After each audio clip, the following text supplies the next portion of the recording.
وہ آئے روشنی بن کر شبستان محبت میں، وہ آئے روشنی بن کر شبستان محبت میں، اندھیرا ہی اندھیرا تھا اجالا ہی اجالا ہے۔ امت مسلمہ اس لحاظ سے انتہائی خوش قسمت ہے کہ اللہ رب العالمین نے ہمیں اپنے پیارے رسول صلی اللہ تعالیٰ علیہ وآلہ وبارک وسلم کی امت میں پیدا فرمایا۔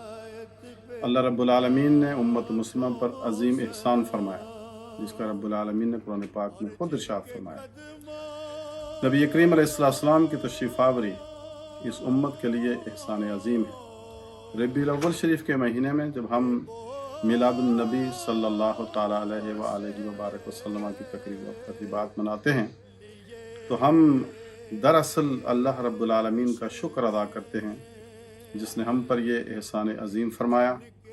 اپنے پیارے حبیب صلی اللہ تعالیٰ علیہ وآلہ وبارک وسلم کے ذریعے ہمیں ایمان کی دولت عطا فرمائی، اپنا عرفان نصیب فرمایا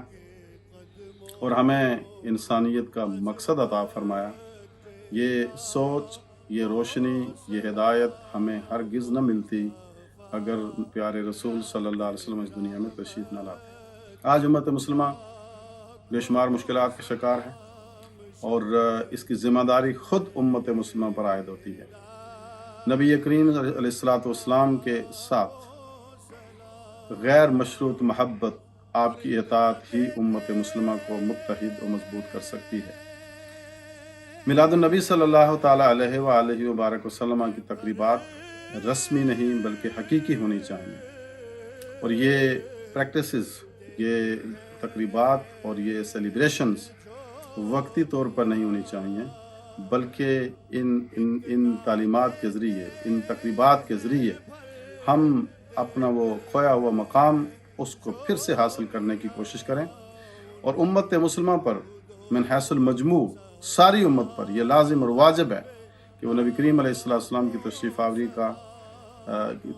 پر اللہ تعالیٰ کا شکر بجا لائے اور آقا علیہ السلام کی تعلیمات کو اپنے پیش نظر رکھے، اس لیے کہ ہر انڈیویجول کو اور کولیکٹیولی ساری امت کو اپنی کامیابی اور فلاح مقصود اور مطلوب ہے، اور یہ مقصد، یہ نصب العین اس وقت تک ہاتھ نہیں آ سکتا جب تک کہ نبی کریم علیہ السلام کے ساتھ گہری وابستگی، محبت اور عشق موجود نہ ہو، اور اس وقت تک کامیابی ممکن نہیں ہے جب تک کہ آقا علیہ السلام کی تعلیمات پر ہم کاربند نہ ہوں۔ آج کے دور میں ہم پر یہ لازم آتا ہے کہ ہم اپنے دلوں میں آقا دو عالم صلی اللہ علیہ وسلم کی وہ عملی محبت پیدا کریں جو ہمیں آپ کے اسوہ حسنہ پر عمل کرنے پر مجبور کرے،